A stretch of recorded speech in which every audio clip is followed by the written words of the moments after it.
السلام عليكم ورحمة الله وبركاته. وعليكم السلام.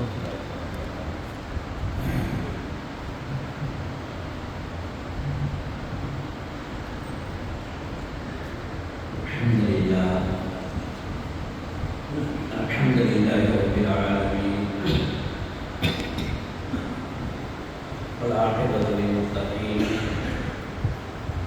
والصلاة والسلام على سيدنا محمد خاتم النبيين وعلى آله الطيبين وصحبه الطاهرين ورضوان الله تعالى عليهم أجمعين. اللهم صل على سيدنا محمد وعلى آل سيدنا محمد وبارك وسلم عليه. سبحانك لا علم لنا إلا ما علمتنا إنك أنت العليم الحكيم. رب اشرح لي صدري ويسر لي أمري واحلل عقدة من لساني يفقهوا قولي. அல்லாஹ்வுடைய சாந்தியும் சமாதானமும் உலக சர்தார் முஹம்மது ரசூலுல்லாஹி ஸல்லல்லாஹு அலைஹி வஸல்லம் அவர்களை பின்பற்றிய சத்திய சஹாபாக்கள், தாபிஈன்கள், தபஉ தாபிஈன்கள், நாதாக்கள், ஷுஹதாக்கள், வலிமார்கள், குறிப்பாக இந்த மஜ்லிஸிலே வீற்றிருக்கும் நம் அனைவர்களின் மீதும் அல்லாஹ்வினுடைய அன்பும் அருளும் மற்ற கருணையும் என்றென்றும் நின்று நிலவட்டுமாக. ஆமீன். சங்கையானவர்களே, தஃப்சீருல் குர்ஆன், குர்ஆனினுடைய விளக்க உரை என்ற ஒரு அழகிய நற்செயலை, ஒரு அழகிய ஒரு இபாதத்தை நாம் துவங்கி இருக்கின்றோம். எந்த தொய்வும் இல்லாமல், எந்த இடரும் இல்லாமல் காலம் காலமாக தொடர்ந்து நடப்பதற்கு அல்லாஹ் அருள் செய்வானாக. ஆமீன்.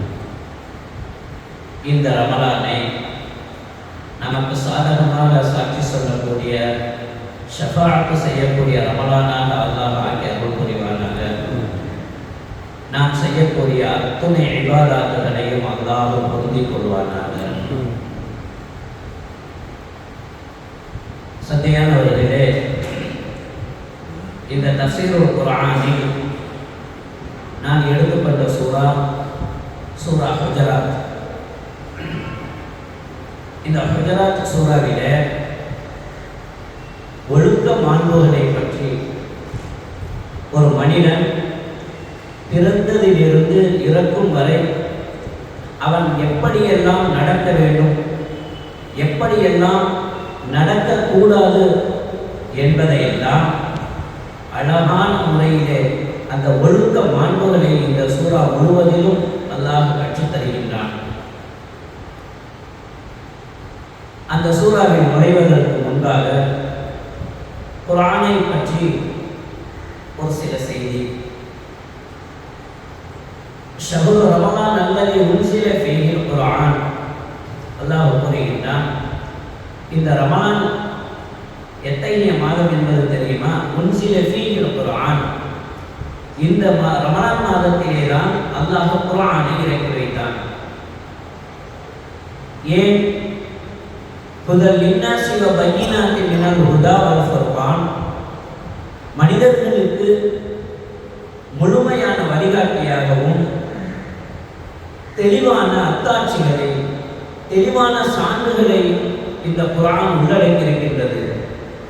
நன்மை தீமைகளை பிரித்து அறிவிக்கக்கூடிய, இதுதான் மனிதனுடைய வாழ்க்கைக்கு ஒரு உகந்ததாக இருக்கின்றது என்பதை எடுத்து இயம்பக்கூடிய இந்த குர்ஆன் உன்சில ஃபீஹில் குர்ஆன், அந்த குர்ஆன் இந்த மாதத்திலே தான் அருளப்பட்டது என்பதை அல்லாஹ் போதிக்கின்றான். அப்படிப்பட்ட அந்த குர்ஆனை அல்லாஹ் இன்னொரு இடத்திலே சொல்லும் பொழுது, அஃபலா யததப்பரூனல் குர்ஆன், குர்ஆனை நீங்கள் அலசி ஆராய்ந்து பார்க்க வேண்டாமா? அந்த குர்ஆனிலே என்ன சொல்லப்படுகிறது என்பதை நீங்கள் சிந்தித்து பார்க்க வேண்டாமா? அதனுடைய தர்ஜுமாக்களை நீங்கள் அறிய வேண்டாமா? அதனுடைய தஃப்சீர்களை நீங்கள் விளக்க வேண்டாமா? அம் அலா குலூபின் அக்ஃபாலுஹா, உங்களுடைய கல்புகளுக்கு நீங்கள் பூட்டுகளா போட்டு பூட்டி வைத்திருக்கின்றீர்கள் என்பதாக வினா தொடங்கின்றான், எச்சரித்து கேட்கின்றான். அஃபலா யததப்பரூனல் குர்ஆன், குர்ஆனை நீங்கள் விளங்க வேண்டும் என்பதை நமக்கு உணர்த்துகின்றான். அம் அலா குலூபின் அக்ஃபாலுஹா, உங்களுடைய கல்புகளுக்கு நீங்கள் பூட்டு வைத்து பூட்டியிருக்கின்றீர்களா? ஒரு காலம் அல்லாஹ் அதை விட்டு பாதுகாக்க வேண்டும். இதனுடைய அடிப்படையிலே தான் நாம் இது போன்ற தஃசீருல் குர்ஆன் ஆங்காங்கே நடத்தப்படுகிறது என்று சொன்னால், இது போன்ற குர்ஆன் பாலடைந்து விடக்கூடாது என்பதற்காக, அதுவும் இந்த ரமலான் மாதங்களில் குர்ஆன் இறங்கிய இந்த மாதங்களில் குர்ஆன் ஹயாத் பெற வேண்டும், அதை கொண்டு நாலு மனிதர்கள் நாலு மக்கள் அதை கொண்டு அவர்கள் நற்பயன்கள் அடைய வேண்டும் என்ற நன்னோக்கத்திலே தான் இது போன்ற இந்த நற்செயல்கள் ஆங்காங்கே ஆரம்பிக்கப்பட்டிருக்கின்றது. அல்ஹம்துலில்லாஹ், அல்லாஹ் நம்முடைய இந்த முயற்சியை, இந்த மஜ்லிஸை அல்லாஹ் கபூல் செய்வானாக. சங்கையானவர்களே, குர்ஆனிலே மொத்த சூரா 114. இதிலே சூரா ஹுஜராத் என்பது 49வது அத்தியாயம், 49வது சூரா. ஹுஜராத் என்றால் அறைகள் என்ற பொருள். ஏன் இந்த சூறாவிற்கு ஹுஜராத் என்று பெயர் வந்தது? பெயர் வருவதற்கு காரணம் என்ன என்பதை இந்த சூறாவிலேயே 4வது வசனத்தில் அல்லாஹ் குறிப்பிடும் பொழுது, இன்னல்லதீன யுனாதூனக மின் வராஇல் ஹுஜராத், நபிகள் நாயகம் ஸல்லல்லாஹு அலைஹி வஸல்லம் அவர்களின் இல்லத்து அறைக்கு வெளியே இருந்து கொண்டு, அவர்களுடைய வீட்டினுடைய அறைகளுக்கு வெளியிலே இருந்த சிலர் சத்தமிட்டு அழைத்ததை சுட்டிக்காட்டி ஒழுக்க மாண்புகளை கற்பிப்பதற்காக அருளப்பட்டதுதான் இந்த சூறா. எனவே இந்த சூறாவிற்கு சூரா ஹுஜராத் என்று பெயர் வந்தது.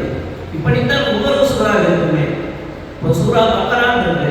ஏன் அந்த சூறாவிற்கு பக்ரா என்று பெயர் வந்தது என்றால், பசுமாட்டை பற்றி அல்லாஹ் அந்த குர்ஆனிலே பிரத்யேகமாக சொல்கின்றான். அதுபோல சூரா ஆல இம்ரான் இருக்கின்றது. ஆல இம்ரானை பற்றியும் அந்த இம்ரானினுடைய சந்ததிகளை பற்றியும் அல்லாஹ் அதிலே பிரத்யேகமாக அந்த சூறாவிலே குறிப்பிடுவதால் அந்த சூறாவிற்கு சூரா இம்ரான், ஆல இம்ரான் என்பதாக வந்தது. அந்த வரிசையிலே தான் இந்த சூரா ஹுஜராத் என்று ஏன் வந்தது என்ற இந்த சபபு நுஸூலை எழுதும் பொழுது தஃசீரிலே எழுதுவார்கள், இன்னல்லதீன யுனாதூனக மின் வராஇல் ஹுஜராத், பெருமானார் ஸல்லல்லாஹு அலைஹி வஸல்லம் அவர்களுடைய வீட்டினுடைய அறைக்கு வெளியிலே நின்று சில கிராமவாசிகள் என் பெருமானாரை சாதாரணமாக அழைப்பதை போன்று அழைப்பார்கள். கூவி, யா முஹம்மதே வெளியே வாரும் என்பதெல்லாம் அவர்கள் வார்த்தையை பிரயோஜனப்படுத்துவார்கள். அப்படி சத்தமிட்டு அழைத்ததை சுட்டிக்காட்டி ஒழுக்க மாண்புகளை அவர்களுக்கு கற்பித்து கொடுக்க வேண்டும் என்பதற்காக இந்த இடம், அந்த நிகழ்வு, அந்த செய்தி அந்த சூறாவிலே இடம் பெற்றதினால் இந்த சூறாவிற்கு சூரா ஹுஜராத் என்ற பெயர் வந்தது. மேலும் இந்த சூறாவிலே ஒரு சமூகம் அமைதியாக வாழ தேவையான 6 விஷயங்களை அல்லாஹ் இந்த சூறாவிலே உள்ளடக்கி இருக்கின்றான். 6 விஷயங்கள், சமூக கட்டளைகள் இதிலே உள்ளது. நிறைய செய்திகள் சமுதாயத்திற்கு இப்பொழுது காலகட்டத்திற்கு தோதுவான நிறைய செய்திகளை அல்லாஹ் இந்த சூறாவிலே உள்ளடக்கி இருக்கின்றான். என்னதான் விஷயத்தை அல்லாஹ் இந்த சூறாவிலே சொல்கின்றான்? முதல் விஷயமாக தகவல் சரிபார்ப்பு. ஒரு செய்தி நமக்கு வருது அப்படின்னா அந்த செய்தியை அலசி ஆராயணும். அந்த செய்தி உண்மை, அந்த செய்தியினுடைய உண்மைத்தன்மை என்ன என்பதை அலசி ஆராய வேண்டும். வந்த செய்திகளை எல்லாம் சில இடத்திலே நாம் பரத்திவிடக்கூடாது. வந்த செய்திகளை எல்லாம் நாம் பரிமாறிவிடக்கூடாது என்பதை எச்சரிக்கும் முகமாக அந்த தகவலை நாம் முதல் சரிபார்க்க வேண்டும். இது உண்மையானதுதானா? இது யாரிடத்தில் இருந்து வந்தது? இதனுடைய உண்மை தன்மை என்ன என்பதை எல்லாம் நாம் அதை அலசி ஆராய வேண்டும் என்பதாகவும் சொல்கின்றான். இரண்டாவதாக நல்லிணக்கம். முஃமின்களுக்கு மத்தியிலே, முஸ்லிம்களுக்கு மத்தியிலே, அவர்களுக்கு மத்தியில் இடையிலே பிணக்குகள் ஏற்பட்டால் அந்த முஃமின்களுக்கு மத்தியிலே நாம் சமாதானம் செய்து வைக்க வேண்டும் என்பதையும் வலியுறுத்துகின்றான். இரண்டாவது, மூணாவது பரிகாசம் செய்தல். மற்றவர்களை, நமக்கு அடுத்த கட்டத்திலே இருப்பவர்களை கேலி செய்வோ கிண்டல் செய்வோ கூடாது என்பதை எச்சரிக்கின்றான். அதுபோல் நான்காவதாக குறை கூறுதல், பிறகு இழிவாக பேசுவது, சிலர்களை பட்டப்பெயர் வைத்து அழைப்பது, இது போன்ற காரியங்களிலே நீங்கள் ஈடுபடக்கூடாது என்பதாகவும் அல்லாஹ் இதிலே வலியுறுத்துகின்றார்.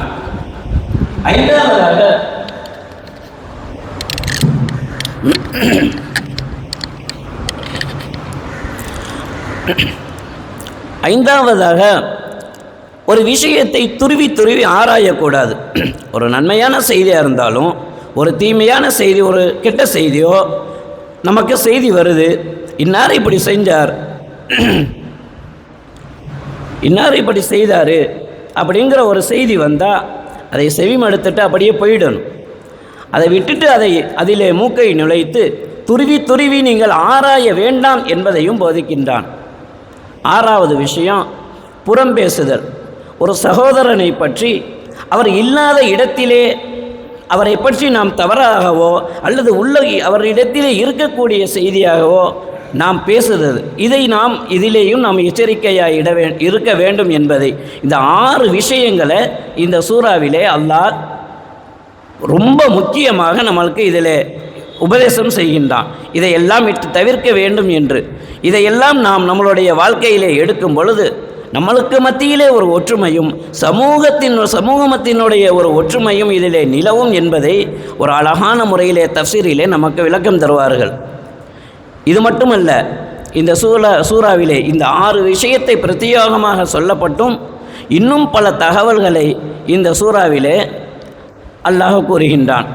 அதிலே முதல் வசனமாக அல்லாஹ் கூறும் பொழுது, யா அய்யுஹல்லதீன ஆமனு, ஈமான் கொண்டவர்களே, லா துகத்திமு பைன யதையில்லாஹி வ ரசூலிஹி வத்தகுல்லாஹ் இன்னல்லாஹ ஸமீஉன் அலீம். விசுவாசம் கொண்டவர்களே, அல்லாஹ்வையும் அவனுடைய தூதரையும் நீங்கள் முந்தாதீர்கள். லா துகத்திமு பைன யதையில்லாஹி வ ரசூலிஹி, ஒருபொழுதும் நாயகம் ஸல்லல்லாஹு அலைஹி வஸல்லம் அவர்களை நீங்கள் முந்தாதீர்கள் என்று சொல்கின்றான். முந்தாதீர்கள் என்றால் பெருமானார் ஸல்லல்லாஹு அலைஹி வஸல்லம் அவர்களிடத்திலே பேசுவதிலேயும் அவர்களோடு நாம் நடந்து செல்வதிலேயும் பெருமானார் அவர்களிடத்திலே நாம் அமர்வதிலும் எம் பெருமானார் ஸல்லல்லாஹு அலைஹி வஸல்லம் அவர்களை ஒருபொழுதும் நாம் முந்திவிடக்கூடாது. அப்படி முந்தாமல் அவர்களை பின்தொடர்ந்தே செல்ல வேண்டும், பின்பற்றியே ஆக வேண்டும் என்பதை இந்த ஆயத்திலே நமக்கு அல்லாஹ் இந்த ஆயத்தினுடைய கருத்தாக நமக்கு சொல்லி காட்டுகின்றான். இவ்விதமாக அவர்களை கௌரவிப்பதுதான், எந்த கட்டளையை அல்லாஹ் நமக்கு பிறப்பித்தானோ அப்படியே நாம் எடுத்து நடப்பதுதான் அல்லாஹுவை கௌரவிப்பதற்கு சமம் என்பதை கருத்தையும் அல்லாஹ் இதிலே நம்மளுக்கு சுட்டி காட்டுகின்றான். அருமையானவர்களே, இதில் இன்னொரு விஷயம் என்னென்னா, பெருமானார் ஸல்லல்லாஹு அலைஹி வஸல்லம் அவர்களிடத்திலே பேசுவதிலேயும் அவர்களிடத்திலே நடந்து செல்வதிலேயும் அவர்களோடு நாம் அவர்களிடத்திலே அமர்வதிலேயும் எந்த ஒழுக்கத்தை நாம் கடைபிடிக்க வேண்டும் என்று நமக்கு சொல்கின்றானோ அதிலே உள்ரங்கமாக நமக்கு அல்லாஹ் உணர்த்தும் செய்தி, ஒரு ஆசிரியர் இடத்திலே ஒரு மாணவன் எப்படி நடந்து கொள்ள வேண்டும், எப்படி ஒழுக்கமாக நடந்து கொள்ள வேண்டும், ஒரு பெற்றோர்களிடத்திலே ஒரு பிள்ளை எப்படி நடந்து கொள்ள வேண்டும், எப்படி ஒழுக்கமாக நடந்து கொள்ள வேண்டும், ஒரு பெரியவர்களிடத்திலே ஒரு சிறியவர் எப்படி நடந்து கொள்ள வேண்டும் என்பதையெல்லாம் இதன் மூலமாக அல்லாஹ் நமக்கு கற்றுத்தருகின்றான். இப்படியெல்லாம் கற்றுத்தரும் பொழுது பெருமானார் ஸல்லல்லாஹு அலைஹி வஸல்லம் அவர்கள் சொல்வார்களே, மல்லம் யர்ஹம் ஸகீரனா வலம் யுவக்கிர் கபீரனா ஃபலைஸ மின்னா, பெரியவர்களுக்கு மரியாதை தராதவர்களும் சிறியவர்களின் மீது பெரியவர்கள் இரக்கம் காட்டாதவர்களும் ஃபலைஸ மின்னா, நம்மை சார்ந்தவர்கள் அல்ல என்பதாக ஸல்லல்லாஹு அலைஹி வஸல்லம் அவர்கள் சொன்னார்கள். அப்போ முதல் வசனமாகவே இந்த சூறாவிலே ஒழுக்கம் கற்பிக்கும் முகமாக, அது உஸ்தாதாக இருந்தாலும் பெற்றோராக இருந்தாலும் பெரியவர்களாக இருந்தாலும் பேசுவதாக இருந்தாலும் அவர்களோட சம்பாஷணை செய்வதாக இருந்தாலும் அவர்களிடத்திலே நடந்து செல்வதாக இருந்தாலும் அவர்களிடத்திலே அமர்வதாக இருந்தாலும் நாம் ஒழுக்கத்தை நாம் கடைபிடிக்க வேண்டும். கடைபிடிப்பதை அல்லாஹ் உத்தரவிட்டு கொள்கின்றான். இப்படியெல்லாம் நீங்கள் இதை பேணி நடந்து கொள்வதால் அல்லாஹிற்கு நீங்கள் பயந்து நடந்து கொள்ளுங்கள். வத்தகுல்லா, இறைவனை நீங்கள் இந்த விஷயத்திலே நீங்கள் அஞ்சிக் கொள்ளுங்கள். அவனோ உங்களுடைய எல்லா வாக்குகளையும் எல்லா செயல்பாடுகளையும் நன்கு அறிந்து கொண்டிருக்கின்றான். இன்னல்லாஹ ஸமீஉன் அலீம், அவன் செவியேற்பவனாகவும் நன்கு அறிபவனாகவும் இருக்கின்றான் என்பதாக நமக்கு சொல்லித் தருகின்றான். அருமையானவர்களே, அடுத்த வசனத்திலே யா அய்யுஹல்லதீன ஆமனு லா தர்ஃபஉ அஸ்வாத்தகும் ஃபௌக ஸௌத்தின் நபி, ஈமான் கொண்டவர்களே, லா தர்ஃபஉ அஸ்வாத்தகும், உங்களுடைய சப்தங்களை உங்களுடைய தொனிகளை பெருமானார் ஸல்லல்லாஹு அலைஹி வஸல்லம் அவர்களினுடைய சப்தத்துக்கு மேலாக உங்களுடைய சப்தங்களை உயர்த்தாதீர்கள் என்பதாகவும் எச்சரிக்கின்றான். இந்த ஆயத்தை ஏன் இறங்குனுச்சு? தமீம் வர்க்கத்தில் சிலர் பெருமானார் ஸல்லல்லாஹு அலைஹி வஸல்லம் அவர்களிடத்திலே வந்தார்கள். அப்படி அந்த வர்க்கத்திலே அரபிகள், பழைய காட்டு அரபிகள்னு சொல்லுவாங்கள்ல, அந்த மாதிரி பழைய அரபிகள் பெருமானார் ஸல்லல்லாஹு அலைஹி வஸல்லம் அவர்களிடத்திலே வந்து இருக்கும் பொழுது சித்திக் நாயகம் அபூபக்கர் சித்திக் ரலியல்லாஹு தஆலா அன்ஹு அவர்களிலே இருக்கக்கூடிய ஒருவரை, இவரை இந்த கூட்டத்திற்கு தமீம் வர்க்கத்திற்கு தலைவராக நியமிக்கலாமே என்ற ஒரு கருத்தை சொன்னார்கள். அதுபோல் உமர் ரலியல்லாஹு அன்ஹு அவர்களும் பெருமானார் ஸல்லல்லாஹு அலைஹி வஸல்லம் அவர்களிடத்திலே ஒரு கருத்தை வைத்தார்கள். இவரை விடவும் இவரை வைக்கலாமே என்பதாக உமர் நாயகம் ஒரு கருத்தை வைத்தார்கள். இப்படி அவர்கள் கருத்தை வைக்கும் பொழுது அந்த தமீம் வர்க்கத்தாரும் ஒருவரை சொல்ல, இப்படி அவர்களுடைய அந்த இறைஞ்சல், அந்த பேச்சுக்கள் நாயகம் ஸல்லல்லாஹு அலைஹி வஸல்லம் அவர்களுடைய தொனியை விட, அவர்களுடைய குரலை விட இவர்களுடைய சத்தங்கள் எல்லாம் அங்கே மிகைத்தது. அப்படி அதிகமாக மிகைத்த பொழுது உடனே பெருமானார் ஸல்லல்லாஹு அலைஹி வஸல்லம் அவர்களிடத்திலே ஜிப்ரீல் இந்த வசனத்தை கொண்டு வந்தார்கள். யா அய்யுஹல்லதீன ஆமனு லா தர்ஃபஉ அஸ்வாத்தகும், ஈமான் கொண்டவர்களே, லா தர்ஃபஉ அஸ்வாத்தகும், உங்களுடைய சத்தங்களை பெருமானார் ஸல்லல்லாஹு அலைஹி வஸல்லம் அவர்களுடைய சப்தத்துக்கு மேலாக உயர்த்தாதீர்கள். வலா தஜ்ஹரு பில் கௌலி கஜஹரி பஅதுகும் பஅது, நீங்கள் உங்களில் சிலருடன் சிலர் இறைந்து பேசுவதை போல், இப்போ நம்ம நண்பர்கள் சந்தித்தால், சகோதரர்கள் சந்தித்தால் சாதாரணமாக பேசிக்கொள்வோம். அப்படி இறைந்து நீங்கள் பேசிக்கொள்ளாதீர்கள். என் பெருமானார் ஸல்லல்லாஹு அலைஹி வஸல்லம் அவர்களிடத்திலே நீங்கள் அமர்ந்தால், அவர்களை நீங்கள் சந்தித்தால் உங்களுடைய ஒழுக்கத்தை நீங்கள் கடைபிடிக்க வேண்டும். உங்களுடைய வார்த்தைகளையும் உங்களுடைய நீங்கள் பேசக்கூடிய அந்த பேச்சுக்களிலேயும் நளினத்தை கையாள வேண்டும் என்பதாகவும் சொல்கின்றான். இன்னொரு இடத்திலே அல்லாஹ் குர்ஆனிலே சொல்லும் பொழுது, யா அய்யுஹல்லதீன ஆமனு தகுல்லாஹ் வகூலு கௌலன் சதீதா, நளினமாக பேசுங்கள், இறைவனை அஞ்சிக் கொள்ளுங்கள், நீங்கள் பேசக்கூடிய பேச்சுக்களிலே நளினத்தை நீங்கள் கையாளுங்கள் என்பதாகவும் சொல்கின்றான். அப்போ பெருமானார் ஸல்லல்லாஹு அலைஹி வஸல்லம் அவர்களிடத்திலே சத்தத்திற்கு மேலாக சத்தத்தை உயர்த்தாதீர்கள், அவர்களிடத்திலே மற்றவர்களைப் போல் இறைந்து பேசாதீர்கள் என்பதாக இந்த தமீம் வர்க்கத்தார்கள் அந்த இறைஞ்சல் அதிகமாகும் பொழுது இந்த வசனத்தை அல்லாஹ் குறிப்பிடுகின்றான். இந்த வசனம் அருளப்பட்ட பொழுது ஒரு சஹாபி ஸெய்த் பின் சாபித் பின் கைஸ் என்ற அந்த சஹாபி, அவங்களுக்கு இயற்கையிலேயே அவர்களுக்கு தொனி பெருசாக இருக்கும். சிலவங்க இருப்பாங்க, கொஞ்சம் லேசாக பேசினாலே சப்தம் அதிகமாக கேட்கும். சிலவங்க என்னதான் சவுண்டாக பேசினாலும் கம்மியாக இருக்கும். அது அல்லாஹ் கொடுத்த அவர்களுடைய இயல்பு, அல்லாஹ் கொடுத்த நியமத் அவங்களுக்கு அது. அப்போ அந்த சாபித் பின் கைஸுங்கிற சஹாபி சும்மா லேசாக பேசினாலே அவர்களுக்கு சப்தம் உயர்ந்து நிற்கும். சப்தம் லேசாக பேசினாலும் அதிகமாக விளங்கும். இந்த வசனம் இறங்கிய பொழுது, லா தர்ஃபஉ அஸ்வாத்தகும் ஃபௌக ஸௌத்தின் நபி வலா தஜ்ஹரு பில் கௌலி கஜஹரி பஅதுகும் லிபஅத், அல்லாஹ் அடுத்துதான் சொல்கிறான், அன் தஹ்பத அமாலுக்கும், இப்படிலாம் நீங்கள் பேசுனீங்கன்னு வச்சுக்கல, நீங்கள் வாழ்நாள் முழுக்க செய்த அத்துணை பாவங்களும் அத்துணை நன்மைகளும் அழிந்துவிடும் என்பதாக எச்சரிக்கின்றான். எத்தனை வருஷம் நாம் இபாதத்தை செய்து, எத்தனை வருஷம் நாம் நல்ல அமல்கள் செய்தாலும் இப்படி ஒரு செயல்களில் ஈடுபடும் பொழுது நம்மளுடைய செய்த அத்துணை அமல்களும் அழிந்து விடும் என்ற இந்த எச்சரிக்கையை பயந்து அந்த சாபித் பின் கைஸ் ரலியல்லாஹு அன்ஹு அவர்கள் வீட்டோடு தங்கிவிட்டார்கள். என் பெருமானார் ஸல்லல்லாஹு அலைஹி வஸல்லம் அவர்களோடு இருப்பவர்கள், அவர்களுக்கு பின்னால் முதல் சஃபிலே நின்று தொழுபவர்கள். ரொம்ப நாளாக வரலை. பெருமானார் ஸல்லல்லாஹு அலைஹி வஸல்லம் அவர்கள் ஒரு நாள் பார்த்தார்கள், இரண்டாவது நாள் பார்த்தார்கள், வரவே இல்லை. பின்பு விசாரிக்கின்றார் எங்கே அந்த தோழர் என்பதாக. விசாரித்து வீட்டுக்கு அனுப்பும் பொழுது அந்த சாபித் பின் கைஸ் ரலியல்லாஹு அன்ஹு அவர்களுடைய இல்லத்திலே துக்கத்தில் ஆழ்ந்தவராக, பெருமானார் ஸல்லல்லாஹு அலைஹி வஸல்லம் அவர்களுக்கு பின்னால் நின்று நமக்கு தொழ முடியவில்லையே, அல்லாஹ் நம்மை, அதாவது இதை பொதுவாக அல்லாஹ் இறக்குனதை கொண்டு நமக்கு தான் இது இறங்குனதோ என்று தன்னை ஒரு துச்சமாக கருதி அவர்கள் வீட்டிலே அமர்ந்ததை பெருமானார் ஸல்லல்லாஹு அலைஹி வஸல்லம் அவர்கள் விசாரிக்க அனுப்பி அந்த சஹாபி இடத்திலே, தோழர் இடத்திலே சொல்லி அனுப்பினார்கள். பெருமானார் ஸல்லல்லாஹு அலைஹி வஸல்லம் அவர்களை அழைத்தார்கள். அவர்களை அழைத்த பொழுது, ஓ தோழரே, இது உங்களை கண்டித்து இறங்கல் இந்த ஆயத்து.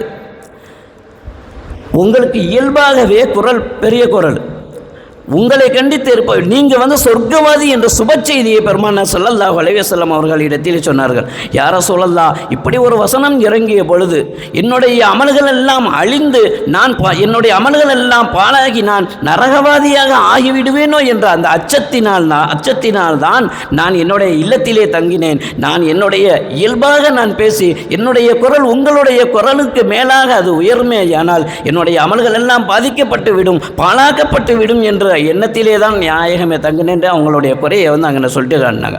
அப்போ தான் பெருமானார் ஸல்லல்லாஹு அலைஹி வஸல்லம் அவர்கள் சொன்ன செய்தி, அப்படி அல்ல தோழரே, சுப செய்தி உங்களுக்கு உண்டு, உங்களுக்கு சொர்க்கம் உண்டு என்பதாக பெருமானார் ஸல்லல்லாஹு அலைஹி வஸல்லம் அவர்கள் சொன்னார்கள்.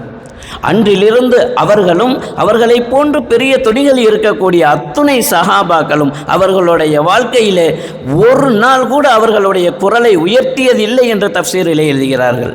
எந்த அளவுக்குன்னா, ஒரு செய்தி அவங்க சொன்னால் ஒன்றுக்கு 2 தடவை போய் கேட்குவாங்களாம், என்ன சொன்னீங்க அப்படின்னு சொல்லி கேட்குற அளவிற்கு அவர்களுடைய துணிகளை, அவர்களுடைய சப்தங்களை எல்லாம் அவர்கள் குறைத்து கொண்டார்கள் என்று எழுதுவார்கள். அந்த அளவிற்கு பெருமானார் ஸல்லல்லாஹு அலைஹி வஸல்லம் அவர்களுடைய மகத்துவம் விளங்கினார்கள். அல்லாஹ் எதை குர்ஆனிலே அவர்களுக்கு போதித்தானோ அந்த போதனையை அப்படியே அவர்களுடைய வாழ்நாளிலே, அவர்களுடைய வாழ்க்கையிலே எடுத்தார்கள். நாம் ஒவ்வொரு ஆயத்தையும் நாம் தர்ஜுமா பண்ணும் பொழுது, ஒவ்வொரு ஆயத்தையும் நாம் தஃப்சீர் பண்ணும் பொழுது அதிலிருந்து நமக்கு என்ன பயனோ, அதிலிருந்து நமக்கு என்ன பிரயோஜனம் அளிக்குமோ, அதிலிருந்து நமக்கு வாழ்க்கைக்கு எது நமக்கு பயனளிக்குமோ அதை நாம் வாழ்க்கையிலே பயன்படுத்த வேண்டும். அப்போ முதல்ல நம்ம வசனத்தில் சொன்னமில்ல, லா துகத்திமு பைன யதை இல்லாஹி வ ரசூலி. பெருமானார் ஸல்லல்லாஹு அலைஹி வஸல்லம் அவர்களிடத்திலே பேசுவதிலும் நடந்து செல்வதிலும் அமர்வதிலும் நாம் ஒழுக்கமின்மையை கடைபிடிக்க வேண்டும் என்று நமக்கு எச்சரிக்கின்றான் அல்லவா. அதுவும் முஃமின்களை பார்த்து கூப்பிடுகின்றான், யா அய்யுஹல்லதீன ஆமனு, ஈமான் கொண்டவர்களே என்று சொல்லும் பொழுது அதில் அத்துணை முஃமின்களும் வந்து விடுவோம். இதை சொல்லுவதின் மூலமாக அல்லாஹ் சொல்ல வர செய்தி, உஸ்தாதுகளிடத்திலே மாணவர்களும், பெற்றோர்களிடத்திலே பிள்ளைகளும், பெரியவர்களிடத்திலே சிறியவர்களும் நாம் எல்லா விஷயங்களிலுமே ஒழுக்கமின்மையை கடைபிடிக்க வேண்டும் என்பதுதான் அல்லாஹ்வினுடைய உத்தரவு என்பதை நாம் இதன் மூலம் விளங்குவோம். ஒரு செய்தி, பெருமானார் ஸல்லல்லாஹு அலைஹி வஸல்லம் அவர்கள் இப்படி அவர்கள் சில சமயங்களில் சொல்லுவது உண்டு. ஒரு தோழரை ஏதாவது ஒரு நேரங்களில், தோழரே ஏதாவது கேளுங்கன்னு கேட்பாங்க. உங்களுக்கு சுப செய்தி உண்டு என்று சொல்வார்கள், உங்களுக்கு சொர்க்கம் உண்டு என்று சொல்வார்கள். ஸல்லல்லாஹு வழக்கம் இது. அப்படி ஒரு தடவை பெருமானார் ஸல்லல்லாஹு அலைஹி வஸல்லம் அவர்களுக்கு ரபியா என்ற ஒரு சிறுவர், 14 வயது சிறுவர் ஹிதுமத்து செய்து கொண்டிருந்தார்கள். அந்த ரபியா நாயகம் ஸல்லல்லாஹு அலைஹி வஸல்லம் அவர்களுக்கு ஒழு செய்வதற்கு தண்ணி எடுத்து கொடுப்பது, பெருமானார் ஸல்லல்லாஹு அலைஹி வஸல்லம் காலணிகளை சரி செய்து வைப்பது, நாயகம் ஸல்லல்லாஹு அலைஹி வஸல்லம் அவர்கள் உபயோகிக்கக்கூடிய பொருள்களை எங்கே வைக்கணுமோ அங்கெல்லாம் வச்சு சின்ன சின்ன வேலைகளை செய்து கொண்டிருப்பார்கள். அப்படி ஒரு நாள் செய்து கொண்டிருக்கும் பொழுது ரபியா இடத்திலே பெருமானார் ஸல்லல்லாஹு அலைஹி வஸல்லம் அவர்கள் கேட்டார்கள், ரபியா சல் கேளுங்க, தொழத்திக்கு நான் உங்களுக்கு தாரேன்னு சொன்னாங்க. திடீர்னு கேட்டவுடனே அவங்களுக்கு என்ன கேட்கணும் அப்படிங்கிறது தெரியாமல் போச்சு. பெருமானார் ஸல்லல்லாஹு அலைஹி வஸல்லம் திடீர்னு கேட்டாங்க, என்ன கேட்கணும்னு தெரியல. அப்போ பெருமானார் ஸல்லல்லாஹு அலைஹி வஸல்லம் அவர்கள் இடத்துல ரபியா கேட்டாங்க, நாயகமே திடீர்னு கேட்டுட்டீங்க, நான் என்ன கேட்கணும்னு எனக்கு தெரியலை, நான் இன்றைக்கி ஃபுல்லாக இருந்து நல்லா யோசிச்சு நாளைக்கு நான் உங்களிடத்திலே கேட்கவா என்று கேட்டார். கேளுங்கன்னு சொல்லிட்டாங்க. அப்போ ஸல்லல்லாஹு அலைஹி வஸல்லம் அவர்கள் மறுநாள் நாயகமே நீங்கள் கேட்க சொன்னீங்கல்ல, இப்போ கேட்கவா அப்படின்னு கேட்டப்போ அந்த ரபியா கேட்டார்கள், யா ரசூலல்லாஹ், அஸ்அலுக்கல் முராஃபகத்தல் ஃபில் ஜன்னா, சுவனத்திலேயும் நான் உங்களோடு இருக்க வேண்டும், சுவனத்திலேயும் நான் உங்களோடு இருக்க வேண்டும், சுவனத்திலேயும் நான் உங்களுக்கு இதுபோல ஹிதமாத்துகள் உங்களுக்கு நான் பணிவிடை செய்ய வேண்டும், இது மட்டும் போதும் யார சொல்லதான் சொன்னோன்னு பெருமானார் ஸல்லல்லாஹு அலைஹி வஸல்லம் அவர்கள் சொன்னார்கள். அது இருப்பீங்க, வேறு ஏதாவது வேணும்னா கேளுங்க, வேறு எதுவும் வேணாம் யார சொல்லலாம், சுவனத்திலே நான் அஸ்அலுக்கல் முராஃபகத்த ஃபில் ஜன்னா, சுவனத்திலே நான் உங்களோடு இருக்க வேண்டும், நீங்கள் சொர்க்கத்தில் இருப்பீங்க, வேறு ஏதாவது இருக்க, வேறு எதுவும் வேணாம். அப்போ எந்த அளவிற்கு அவர்கள் பக்குவப்பட்டு இருக்கின்றார்கள். சிறுபிரயாரத்திலேயே நாம் நம்மளுடைய பிள்ளைகளுக்கு அதபுகளையும் தர்பியத்துகளையும் நாம் போதிக்கும் பொழுது சில அவர்களுடைய செயல்பாடுகளிலேயும் அவர்களுடைய வார்த்தைகளிலேயும் வரக்கூடியது. இதன் மூலமாக நாம் விளங்குவது அதுதான். எந்த அளவிற்கு நாம் நம்மளுடைய சிறுவர்களை பக்குவப்படுத்த வேண்டும், எந்த அளவிற்கு நாம் அவர்களுக்கு நாம் உபதேசம் செய்ய வேண்டும் என்பதை நமக்கு இந்த வசனத்தின் மூலமாக அல்லாஹ் சொல்கின்றான். அப்படி பக்குவப்பட்டவர்கள் தான் அந்த ரபியா. அவர்கள் கேட்ட செய்தி, நாம் இதுபோல் ஒரு 14 வயசு சிறுவன்கிட்ட போய் ஏதாவது வேணும்னு கேட்டால் என்ன கேட்பான்? இப்போ பெரிய மொபைல், எது காஸ்ட்லியான மொபைலோ அந்த மொபைலை கேட்பான். இருக்கக்கூடிய அத்தனை கேமுகளையும் அதில் டவுன்லோட் செய்து வச்சுருப்பான். இப்போ கேம்லேயே தான் அழியும் அதில் இப்போ உள்ள பிள்ளைகளுடைய எதிர்காலம் இது. ஆனால் அப்போ உடைய பிள்ளைகள் பெருமானார் ஸல்லல்லாஹு அலைஹி வஸல்லம் அவர்கள் பக்குவப்பட்ட விதம், அஸ்அலுக்கல் முராஃபகத ஃபில் ஜன்னா, சுவனத்திலேயும் நாயகமே. ஏன்னா அது அழிக்க முடியாதது, துனியா அழிந்து போகிறது. சொர்க்கத்துக்கு வந்துட்டானாக்க பிறகு அல்லாஹ் குர்ஆனில் சொல்கிறானே ஹாலிதீன ஃபீஹா அபதா, சொர்க்கத்தில் ஒருத்தர் நுழைந்துட்டார்னா அதில் தான் அது தாயிமாக இருப்பார். அதற்கு பின்னால் அவருக்கு நல்ல சந்தோஷமான சுபிட்சமான வாழ்க்கை உண்டு என்பதை எல்லாம் சொல்கின்றான் அல்லவா. அதையெல்லாம் விளங்கியவர்கள் கேட்டது இது, அஸ்அலுக்கல் முராஃபகத ஃபில் ஜன்னா, சுவனத்திலே நாயகமே உங்களோடு நான் இருக்க வேண்டும் என்பதாக கேட்டார்கள்.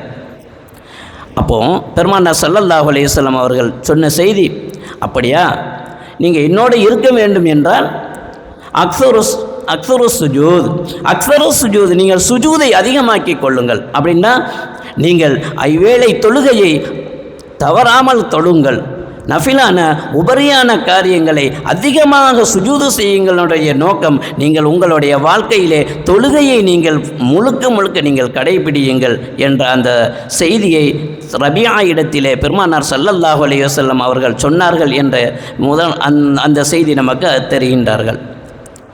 அதுபோல் ஒரு தடவை பெருமானார் ஸல்லல்லாஹு அலைஹி வஸல்லம் அவர்கள் சபையிலே தோழர்களோடு அமர்ந்திருக்கின்றார். அப்படி அமர்ந்து இருக்கும் பொழுது ஒரு தோழர் வர்றார், அன்சாரி தோழர் ஒருவர் வரும் பொழுது பெருமானார் ஸல்லல்லாஹு அலைஹி வஸல்லம் அவர்கள் சொன்னார்கள், இப்போ ஒரு தோழர் வருவார், இவர் சொர்க்கவாதி அப்படின்னு சொன்னாங்க. இவர் சொர்க்கவாதின்னு சொன்னாங்க. தோழர் வர்றதுக்கு முன்னாலேயே பெருமானார் ஸல்லல்லாஹு அலைஹி வஸல்லம் சொல்லிட்டாங்க. அப்படி வரும் பொழுது எல்லா தோழர்களுக்கு இருந்த சஹாபிகளுக்கெல்லாம் ஆச்சரியம், யார் வரப்போகிறாண்டு பார்த்தா ஒரு தோழர் வந்தார். அவங்களுடைய செருப்பை கலட்டினாங்க, பள்ளிக்குள்ளே போனாங்க, 2 ரக்காத் தொழுதாங்க, சலாம் சொன்னாங்க, அப்படியே போயிட்டாங்க. மறுநாளும் இதே போல ஒரு நிகழ்வு. பெருமானார் ஸல்லல்லாஹு அலைஹி வஸல்லம் அவர்களோடு பேசிக்கொண்டு இருக்கும் பொழுது அப்பொழுதும் நாயகம் சொன்னார்கள், இப்பொழுது ஒரு தோழர் வருவார், அவர் சொர்க்கவாதி என்பதாக சொன்னார்கள். அப்படி சொல்லும் பொழுது இப்பொழுது மீண்டும் அவர்களுக்கு அந்த தோழர்களுக்கு அதிகமான ஆர்வம். நேற்று இன்னார் வந்தார், இப்போ யார் வருவார்னா, நேற்று எந்த தோழர் வந்தாரோ அதே தோழர் தான் அப்பொழுதும் வந்தார். அதுபோல் 3வது நாளும் நடந்தது, 3வதும் அதே தோழர் தான் வந்தார். இவர் சொர்க்கத்தை கொண்டு சுவனம் சுப செய்தி சொல்கிற அளவுக்கு என்ன இபாதத்து செய்கிறார். பகலிலே நம்மோடு இருக்கின்றார், நம்மோடு தொழுகின்றார், நம்ம கூட வேலைக்கு வருகிறார். ஆனால் இரவிலே இவர் பிரத்யேகமாக ஏதோ ஒரு இபாதத்தை அவர் செய்ய வேண்டும். அந்த செயலின் காரணமாக தான் பெருமானார் அவர்களை சொர்க்கவாதி என்று சொல்லியிருப்பார்கள். நாம் அவர்களிடத்திலே சென்று அதை நாம் கற்றுக்கொண்டால், அதை நாம் தெரிந்து கொண்டால் நாமும் சொர்க்கவாதியாக ஆகுவோம் என்ற அந்த நன்னோக்கத்திலே ஒரு தோழர் அவர்களிடத்திலே சென்று ஒரு செய்தியை சொல்கிறார். தோழரே, எனக்கும் என்னுடைய தகப்பனாருக்கும் கொஞ்சம் மன வருத்தம், அதனால் ஒரு 3 நாள் நான் உங்களுடைய வீட்டிலே நான் தங்கிக் கொள்ளலாமா என்ற அந்த தோழரிடத்திலே கேட்கும் பொழுது, அல்ஹம்துலில்லாஹ் வாங்க தங்கிக்கிறங்கன்னு சொன்ன அனுமதி கொடுத்தாங்க. இவரும் போய் தங்கினார். இரவு 2 பேரும் உணவு அருந்தினார்கள், தூங்குனாங்க. இவர் முழிச்சு பார்த்துக்கிட்டே இருக்கிறார். அந்த தோழர் ஏதாவது பிரத்யேகமாக தஹஜ்ஜத்து தொழுகிறாங்களா, ஏதாவது இபாதத்து செய்கிறார்களா, எந்த இபாதத்தும் செய்யலை, தஹஜ்ஜத்துக்கும் எந்திரிக்கலை. அதான் சொல்லப்பட்டது, சுபஹுக்கு எந்திரிச்சார், வீட்டில் சுன்னத்து தொழுதார், ஜமாத்துக்கு பள்ளிக்கு போயிட்டார். இதுதான் 3 நாளும் தொடர்ந்தது. அப்போது இந்த தோழர் நினைக்கிறார், நம்ம செய்யக்கூடிய அளவை விட கொஞ்சம் கம்மியாக தானே செய்கிறாரு. ஆனால் அவரை விட நாம் எல்லா விஷயங்களையும் தஹஜ்ஜுத் தொழுகிறோம், அது கூட அவர் தொழலையே. அப்போ பெருமானார் ஸல்லல்லாஹு அலைஹி வஸல்லம் அவர்கள் இவரை ஏன் சொர்க்கவாதி என்று சொன்னார்கள் என்று அவர்களிடத்திலே மனதை உறுத்தி கொண்டே இருந்தது. 3 நாளும் கழிந்தது. 3 நாளும் இதே நிலையை தான் பெற்றுக்கொண்டார்கள். அப்போ கடைசியாக போகிறப்ப அந்த தோழர் சொன்னார், தோழரே, நான் உங்களிடத்திலே சொன்னது என்னுடைய தகப்பனுக்கு எந்த மன வருத்தம்லாம் இல்லை. நான் பெருமானார் ஸல்லல்லாஹு அலைஹி வஸல்லம் அவர்களுடைய நாவினால், அவர்களுடைய வாயால் உங்களை சொர்க்கவாதி என்று சொன்னார்கள். அப்போ பகலில் எங்களோட வாரீங்க, எங்களோட வயலில் வரிய அறுவடை செய்கிற வேலை பார்க்குறீங்க, அதே மாதிரி ஜமாத்தோடு சேர்ந்து தொழுகிறீங்க. இரவிலே நீங்கள் என்ன செய்கிறீர்கள், என்ன இபாதத்து செய்கிறீர்கள் என்பதை நான் அறிவதற்காக தான் உங்களிடத்திலே வந்து தங்கினேன். அப்படி ஒன்றும் பெரிதாக எனக்கு தெரியவில்லை. ஆனாலும் பெருமானார் ஸல்லல்லாஹு அலைஹி வஸல்லம் அவர்கள் உங்களுக்கு சுப செய்தி உண்டு, சொன்னத்தை சொர்க்கவாதி என்று உங்களுக்கு சொன்னார்களே, அதை நான் அறிவதற்காக தான் வந்தேன் என்று சொல்லும் பொழுது அப்பொழுதுதான் அந்த தோழர் சொன்னார்கள், தோழரே, என்னோட பெரிய அளவில் எந்த இபாதத்தும் நான் சரியாலாம் செய்யலை. ஆனால் எந்த மனிதர்களை பற்றியும் எந்த மோமின்களை பற்றியும் தவறான எண்ணம் ஒருபொழுதும் நான் கொள்ள மாட்டேன். எந்த மோமினை பற்றியும் நாம் தவறான எண்ணம் கூட, தவறாக பேசவும் மாட்டேன், தவறான எண்ணவும் நான் கொள்ள மாட்டேன். என் பெருமானார் ஸல்லல்லாஹு அலைஹி வஸல்லம் அவர்களுக்கு மேலே சொன்னோம் இல்லையா, லா துகத்திமு பைன யதையில்லாஹி வ ரசூலி, அதை அவர்களுடைய வாழ்க்கையிலே அப்படியே அவர்கள் எடுத்து நடந்தார்கள். எனவே பெருமானார் ஸல்லல்லாஹு அலைஹி வஸல்லம் அவர்களுக்கு சுப செய்தி உண்டு, அவர்கள் சொர்க்கவாதி என்று சுப செய்தியை துனியாவிலே அறிவித்தார்கள். இப்படி பெரும்பாலான சஹாபாக்களுக்கு ஸல்லல்லாஹு அலைஹி வஸல்லம் அவர்கள் இவர் சொர்க்கவாதி என்று அந்தந்த சூழ்நிலைக்கு தோதாக அவர்கள் அறிவித்தார்கள். அப்போ நாம் பெருமானார் ஸல்லல்லாஹு அலைஹி வஸல்லம் அவர்களுக்கு சொல்லித்தரக்கூடிய அத்தனை ஒழுக்கங்களையும் நாம் கடைபிடிக்கும் பொழுது, நம்மளுடைய வாழ்க்கையிலே நாம் எடுத்து நடக்கும் பொழுது நாமும் சொர்க்கவாதியாக ஆதரவு வைப்போம் என்பதில் சந்தேகமில்லை. நம்மளுடைய வாழ்க்கையிலே நம்ம குர்ஆனை, பெருமானார் ஸல்லல்லாஹு அலைஹி வஸல்லம் அவர்களுடைய சொல்லை நாம் ஒரு அங்கீகாரமாக நாம் எடுத்துக்கொள்ள வேண்டும். ஒரு விஷயத்தை நம்ம கேட்குறோமா, அதை அப்படியே நம்மளுடைய வாழ்க்கையிலே நாம் கொண்டு வருவதற்கு முயற்சிக்க வேண்டும். ஏதோ வந்தோம், இருந்தோம், இதை கேட்டோம், அப்படியே போனோம் என்று போய்விடக்கூடாது. இன்னைக்கு இன்ஷா இந்த சூறாவில் 6 விஷயங்களில் இன்னும் ஒரு விஷயங்களுக்கு கூட வர, ஃபர்ஸ்ட் விஷயங்கள் தான் வந்திருக்கிறோம். இன்னும் 6 விஷயங்கள் இருக்குது. இன்னும் 6 விஷயத்தில் உள்ள வரவே இல்லை. அப்போ ஒவ்வொரு விஷயங்களையும் நாம் செவிமெடுத்து கேட்கும் பொழுது அதை கேட்டதோடு மாத்திரம் அல்லாமல் எந்த விஷயமுமே நாம் இப்போ ஒரு துஆவை மனப்பாடம் பண்ணுறோம். பள்ளி வாயில் உள்ள நுழையிறப்போ அபுவாப ரஹ்மத்திக் ரப்பி கஃபிர்லி துனூபி வஃப்தஹ்லி அபுவாப ரஹ்மத்திக்னு இந்த துஆவை மனப்பாடம் பண்ணியிருக்கிறோம். இதை மனப்பாடம் பண்ணி வச்சதுனால எந்த இதுவும் கிடையாது, அதை செயல்படுத்தணும். பள்ளியுள் வரும்பொழுது வலது காலை உள்ளே வைத்து அதை ஓத வேண்டும். இப்போ வீட்டை விட்டு வெளியில் வரும்பொழுது துஆவை மனப்பாடம் பண்ணியிருக்கிறோமா, அதை என்ன செய்யணும், அதை வீட்டை விட்டு வெளியில் வரும்போது அதை ஓத வேண்டும். ஹலாவுக்கு போகிறோம், உள்ளே போகிறப்ப இடது காலை வைத்து அந்த துஆவை ஓத வேண்டும். எனக்கு அந்த துஆ தெரியும், இந்த துஆ தெரியும் அப்படின்னு மனப்பாடம் பண்ணி வைத்ததை விடவும் அதை வாழ்க்கையிலே எடுத்து நடக்கும் பொழுதுதான் அதனுடைய நாம் அடைவோம். அப்படித்தான் பெருமானார் ஸல்லல்லாஹு அலைஹி வஸல்லம் அவர்களுக்கும் நமக்கு போதித்தார்கள். அல்லாஹும் அதை தான் போதிக்கின்றான். அப்போ இதிலே 3வது வசனமாக அல்லாஹ் சொல்லும் பொழுது இன்னல்லதீன யகுல்லூன அஸ்வாத்தஹும், அதற்கு முந்தைய இதில் சொன்னான் இல்லையா, நீங்கள் பெருமானார் ஸல்லல்லாஹு அலைஹி வஸல்லம் அவர்களுடைய சத்தத்துக்கு மேல் உங்களுடைய சத்தத்தை உயர்த்தாதீர்கள், அவர்களிடத்திலே நீங்கள் ஒருவருக்கொருவர் இறைந்து பேசுவதை போல் நீங்கள் இறைந்து பேசாதீர்கள். அப்படி நீங்கள் இறைந்து பேசுவீர்களேயானால், சத்தத்தை உயர்த்தி பேசுவீர்களேயானால், இதை கொண்டு நாம் படிப்பினை எடுத்துக்கொள்வது ஒரு உஸ்தாதுமார்களுக்கு மத்தியிலே, ஒரு பெற்றோர்களுக்கு மத்தியிலே, ஒரு பெரியவர்களுக்கு மத்தியிலே நாம் ஒரு குரலை உயர்த்து மத்தியிலே நாம் அவர்களுக்கு மத்தியிலே நாம் மரியாதை இல்லாமல் நடப்பதும் ஒழுங்கீனமாக நடப்பதும் உங்களுடைய அமல்களை அழித்துவிடும். நாம் என்னதான் அமல் செய்தாலும் அத்தனை அமல்களும் அழிந்துவிடும். எப்படி அழியுது என்றது உணர முடியாது, நமக்கு தெரியாது நம்மளுடைய அமல் அழிந்து போகிறது என்பதை அல்லாஹ் இங்கே உணர்த்துகின்றான். அது மட்டுமல்ல, இப்போது இறைநேசர்கள் அடங்கி இருக்கக்கூடிய அந்த மசார்கள்லாம் இருக்கிறோம், அவர்கள் ஹயாத்தாக இருக்கிறோம் அப்படிங்கிறதை நாம் நம்புகிறோம். அவர்கள் ஹயாத்தாக இருக்கணும் என்பதை அவர்களை போய் நாம் வசீலாவாக்கி ஜியாரத்தை செய்கிறோம். இருந்தாலும் அந்த இடத்திலே இருந்து அநாகரிகமான செயல், தேவையில்லாத பேச்சுக்கள், தேவையில்லாத அரட்டைகள் எல்லாம் அடிக்கும் பொழுது நமக்கு இந்த வசனம் நமக்கு ஞாபகத்திலே வர வேண்டும். பள்ளியிலே ஏதும் பொழுது சப்தத்தை உயர்த்துவது அது அநாகரிகமான செயல். பள்ளியிலே நாம் தேவையில்லாத ஒரு சாதாரண வெளியிலே ஒரு நண்பரை அழைப்பதை போல் பள்ளியிலே பெயரை கூப்பிட்டு அழைப்பது, இன்னார் என்று அழைப்பது, டே என்று அழைப்பது என்பதெல்லாம் கராகத்தான செயல் என்று இந்த ஆயத்திற்கு கீழாக இதையெல்லாம் அவர்கள் கொண்டு வருவார்கள். அப்போ லா தஜ்ஹரு பில் கௌலி கஜாஹிரி பாஇதுக்கும் லிபாஅத் அன் தஹ்பத அமாலுக்கும், இது போன்ற சூஆன அமல்களிலே, இது போன்ற கெட்ட செயல்களிலே, இது போன்ற அநாகரிகமான செயல்களிலே யார்கள் எல்லாம் ஈடுபடுவார்களோ அன் தஹ்பத அமாலுக்கும், உங்களுடைய அமல்கள் அழிந்துவிடும். வ அன்தும் லா தஷ்உரூன், அதை நீங்கள் உணர மாட்டீர்கள் என்பதாக அல்லாஹ் குறிப்பிடுகின்றான். அடுத்த வசனத்திலே இன்னல்லதீன யகுல்லூன அஸ்வாத்தஹும் இன்த ரசூலில்லாஹ், திட்டமாக எவர்கள் அல்லாஹ்வினுடைய தூதரிடத்தில் தங்களது குரல்களை தாழ்த்தி கொள்கின்றனரோ, இந்த சஹாபியை பற்றி தான் தொடர்ந்து ஒரு 4 வருஷத்துல அல்லாஹ் சொல்கிறான். இன்னல்லதீன யகுல்லூன அஸ்வாத்தஹும் இன்த ரசூலில்லாஹ், பெருமானார் ஸல்லல்லாஹு அலைஹி வஸல்லம் அவர்களிடத்திலே தங்களுடைய குரலை தாழ்த்தி அவர்களுடைய ஒழுக்கத்தை பேண்பி அவர்களுடைய பெருமானாரினுடைய மகத்துவத்தை உணர்ந்து அவர்களுக்கு தோதாக யார் தாழ்த்தி நடந்து கொள்கின்றாரோ அவர்களுடைய இருதயங்களை அல்லாஹ் அவர்களுடைய பக்திக்காக அவர்களை சோதித்து பார்க்கின்றான். இவர் எப்படி இருக்கிறாரு என்பதாக. உலாயிக அல்லதீன அம்தஹனல்லாஹு குலூபஹும் லித்தக்வா, தக்வாவை கொண்டு அவர்களை அல்லாஹ் சோதித்து பார்க்கின்றான். நம்ம ஒரு விஷயத்தை அறியாமல் செய்கிறதுக்கும் தெரிஞ்சு செய்கிறதுக்கும் நிறைய வித்தியாசங்கள் இருக்கும். அப்போது நாம் தெரியாத விஷயங்களை இருந்தால் தெரிந்தவர்களிலே தெரிஞ்சு கேட்கிறோம். இது போன்ற சபைகள் நடக்கும் பொழுது, இது போன்ற குர்ஆன் தஃப்சீர்கள், அங்கே மஜ்லிஸுகள், இது போன்ற பயான் நிகழ்வுகள் நடக்கும் பொழுது அங்கே போய் உட்கார்ந்தா எல்லா விஷயங்களும் நமக்கு படாட்டாலும் ஏதாவது ஒரு செய்தி, ஏதாவது ஒரு விஷயம் நமக்கு மனசில் பற்றும். அதை நம்மளுடைய வாழ்க்கையில் எடுத்து நடக்கும் பொழுது நம்மளுடைய வாழ்க்கையே அது திருப்புமுனையாக அமையும் என்பதை நம்ம இந்த நன்னேரத்திலே கூறியிருக்கின்றோம். அருமையானவர்களே, அப்போ அந்த சஹாபி இது மாதிரி அவர்கள் இருக்கும் பொழுது அவர்களை நாம் சோதிப்பதற்காகவே நாம் இது போன்று ஏற்படுத்தினோம். லஹும் மக்ஃபிரத்தும் வ அஜ்ருன் அதீம், அவர்களுக்கு மகத்தான மன்னிப்பும் மகத்தான கூலியும் இருக்கின்றது என்பதாக அந்த சஹாபியை பற்றி அல்லாஹ் இந்த வசனத்திலே குறிப்பிடும் பொழுது அந்த சஹாபி அடைந்த சந்தோஷத்திற்கு அளவே இல்லை.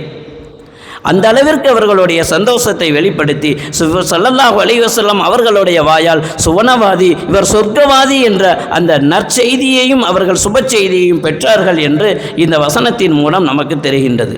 அருமையானவர்களே, எதையெல்லாம் நாம் இப்பொழுது நாம் கேட்டோமோ அதையெல்லாம் நம்மளுடைய வாழ்க்கையிலே நாம் எடுத்து நடந்து நாம் ஒவ்வொரு விஷயங்களிலேயும் இன்றைக்கி சொன்ன விஷயம் 6 விஷயத்தில் முதல் விஷயம் வந்திருக்கிறோம். இன்ஷா அல்லாஹ் இருக்கக்கூடிய அந்த 5 விஷயத்தை தொடர்ந்து நாம் சொல்லுவோம். அந்த விஷயங்களை எல்லாம் நம்மளுடைய வாழ்க்கையிலே நடந்து அல்லாஹ் ரசூலினுடைய பொருத்தத்தை பெற்று நாளை பெருமானார் ஸல்லல்லாஹு அலைஹி வஸல்லம் அவர்களோடு சேர்ந்து சுவனத்தில் செல்லக்கூடிய நன்மக்களாக நம்மையும் நம் சந்ததிகளையும் நம் குடும்பத்தார்களையும் அல்லாஹ் ஆக்கி அருள் புரிவானாக. வ ஆகிரு தஅவானா அனில் ஹம்துலில்லாஹி ரப்பில் ஆலமீன். அஸ்ஸலாமு அலைக்கும் வரஹ்மத்துல்லாஹி வபரகாத்துஹு. அல்-ஃபாத்திஹா. அவுது பில்லாஹி மினஷ்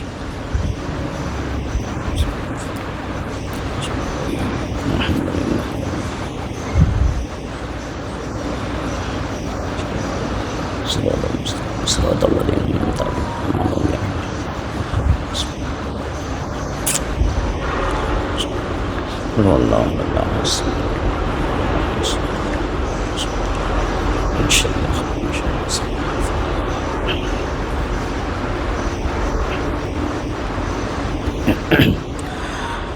الحمد لله رب العالمين حمدا يوافي نعمه ويكافي مزيدا وغفرنا يا كريم يا رحيم يا الله. اللهم صل على رسولك سيدنا نبينا وشفينا مولانا محمد وعلى آله سيدنا محمد وبارك وسلم عليه. اللهم ارزقنا علم التوحيد وعمل الإخلاص وحسن الخاتمة برحمتك يا أرحم الراحمين. اللهم وفقنا لما تحب وترضاه وقولنا وعملنا إنك على كل شيء قدير. اللهم إنا نسألك من الخير ما سألك منه نبيك سيدنا محمد صلى الله عليه وسلم ونعوذ بك من شر ما استعاذك منه نبيك سيدنا محمد صلى الله عليه وسلم وأنت المستعان وعليك البلاغ لا حول ولا قوة إلا بالله العلي العليم. ربنا آتنا في الدنيا حسنة وفي الآخرة حسنة وقنا عذاب النار. ربنا اغفر لنا ولوالدينا ربنا رب ارحمهما كما ربياني صغيرا. صلى الله تعالى وسلم على خير خلق سيدنا محمد وعلى آله وصحبه أجمعين. سبحان ربك رب العزة عما يصفون وسلام على المرسلين والحمد لله رب العالمين. سبحان ربك رب العزة عما يصفون وسلام على المرسلين رب العالمين. سبحان ربك رب العزة عما يصفون وسلام على المرسلين والحمد لله رب العالمين. الله على محمد صلى الله عليه وسلم. صلى الله على محمد صلى